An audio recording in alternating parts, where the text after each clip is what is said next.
Joining me now is Jane King. She's a financial journalist. She's also the founder of LilaMax Media. Jane, it's always a pleasure to see you. Thanks for joining us on the program this morning. Great to be with you again. And you have a great, I got to tell you, of all the anchors on all the major networks, including yourself, you've got the best view in the New York Stock Exchange.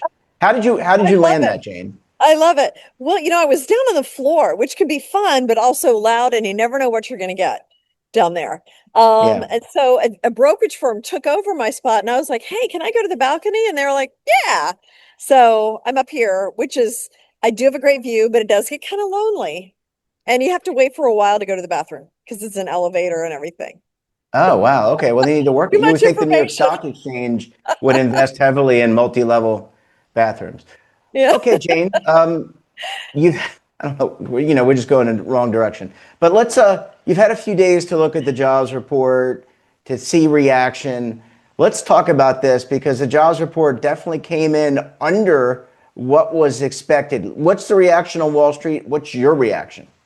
Well, so the numbers of the US lost 23,000 jobs last month. Usually we kind of see the summer doldrums anyway, but this was worse than expected. A large part of the job cuts were in local government and education. In fact, about 50,000 job cuts there. Manufacturing also actually added some jobs last month, so that was a bit of a bright spot. So the fact that it was in government maybe doesn't quite pack the same punch as it would if it were in like private sector. The Hmm. unemployment went down 4.1%. So I think, like Wall Street always looks at these things. What does this mean for the Fed? Raising rates, lowering rates, the fact that the job number was weak takes away the chance that there'll be an interest rate hike in September. So Wall Street actually seeing it as a bit of a positive, this weaker number. Yeah, it's interesting. When we have talked about this in the past, I am always very interested or more interested in the private sector. Not that I want people to lose their job. I don't want people to lose their job. Of course not. But these job losses in state and local government education, is it artificial intelligence related? Because everyone is paranoid that AI is going to take jobs in the private sector, but I guess conceivably it could take jobs in education and government as well. Yeah, they could, although I haven't been hearing that as much. Like what you've heard, the AI job cuts have been mainly in the tech sector so far. So a lot of software companies. We've heard from, PayPal. Some other companies have said recently that they're cutting jobs and they're replacing them with AI. And Hmm. Challenger Gray and Christmas said that the tech sector still is bearing the brunt of job cuts. And in fact, there was an article just recently in the Wall Street Journal about software as a service companies, which were just, doing so well 10 years ago, are all of a sudden now kind of scrambling and regrouping because AI can write code and they don't need them as much. So there is a lot of concern about that. There was also another study about college students and how they're just unsure what kind of job market they're going to face. So when they graduate, and some have changed majors or maybe taken some more AI classes, just kind of make sure that they're ready for this, what some people think is like the next industrial revolution in artificial intelligence. Yeah, AI can even hack now, Jane. I mean, from what I read, some of these Yes. models, these more advanced models, were It's able been to a few hack in. times that this has happened. These agents will like hack. I saw this great interview with, I think it was the CEO of CrowdStrike, who said AI is the defender and the attacker. And Hmm. so it's like a whole new world. And it's just, you need humans to kind of stay ahead of it. But it's just going to be an interesting thing that we face because it feels like it's just every day there's something new with AI and what's happening.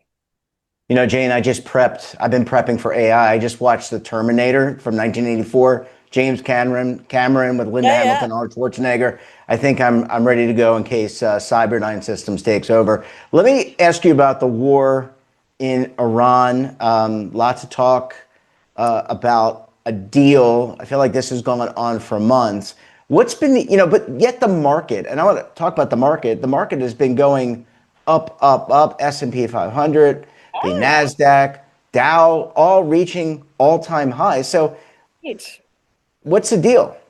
Well, and oil too is, Yeah. it's still elevated from where it was before the war, but it's not going crazy. So still right around $80 a barrel for both Brent and West Texas Intermediate. So oil market doesn't seem too panicked about it. I mean, the latest is that Iran has a deal, but they don't want U.S. and Israeli ships to go through the Strait of Hormuz, which the U.S. said no, obviously not. And so, and it's also hard to tell what's what's being said in Hmm. public, and what's really happening behind the scenes.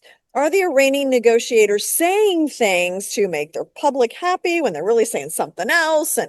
And Oman and Pakistan. I mean, it's just very a confusing situation. And I just through this whole time I've just been watching the markets and how they react. And they've been kind of shrugging this off. So the market seems to think that everything is going to be okay with this. Yeah, I guess you shouldn't do foreign diplomacy through the internet or through the web or the media. So I kind of just write all that stuff off as bluster.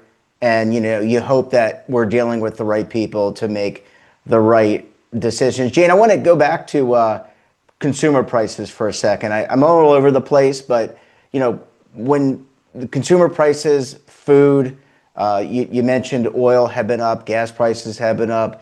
What's the impact, or are we seeing any impact in the earnings or of some of these retail companies, not, well, Amazon, Walmart, CVS? Are they feeling the brunt of some of these higher prices? Right. Well, it's kind of hit and miss. So we did see Procter and Gamble just recently talk about how they're seeing the consumer pull back. McDonald's said something very similar. Now, Amazon, they're in AI and cloud, and so that's going gangbusters. So that's kind of taken over their retail business and masking any weakness that we might see there. So it really depends on the company and what kind of businesses that they're involved in, how much effort they're seeing. I don't know if you saw the oil company earnings recently, ExxonMobil Oh, and yeah. Chevron, huge gains compared to last year. In fact, the president even I said they're making mean, some that's what money. happens, Jane, when oil prices go up and it's a I commodity know. everyone needs. Well, that's right. And when oil prices are low, they suffer. So it's the market. But yeah, the earnings for the most part have been very strong. And that's been one of the things that's been powering the Dow, especially to record highs lately. Yeah, it doesn't stop the politicians from criticizing. It's like, look at the oil people making a lot of Right. money, but there's a lot of people that work in the oil industry that do the, work on the platforms, and I mean, there's probably tens of thousands of people that do that work, and it kind Yeah. of impacts so many different jobs. Jane, I wanted to ask you, maybe shift gears to politics for a second. Not that I want to talk politics, but the midterm elections are coming up. After Labor Day is kind of the sprint to November. Yeah. How does that, or will that factor into anything we see in the market, or is Wall Street just like, okay, even if Democrats take control of the House and the Senate, Yeah.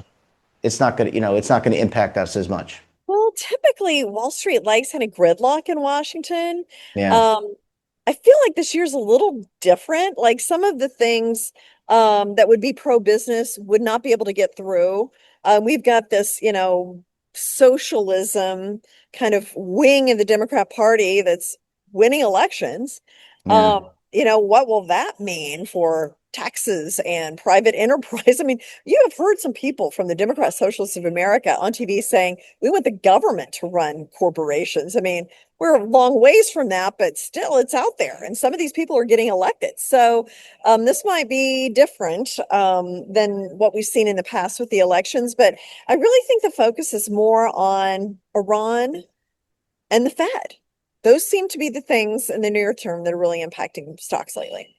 Yeah, well, maybe they should take out from the library, if there still are libraries, Milton Friedman's Capitalism and Freedom. It's a great read. It was one of You his first books. Chicago. That's where my son goes. University of Chicago, right? He Yeah, was part of Milton the, Friedman. Yeah, he was. yep, he was the bomb as far Nobel laureate. I mean, he was just the bomb.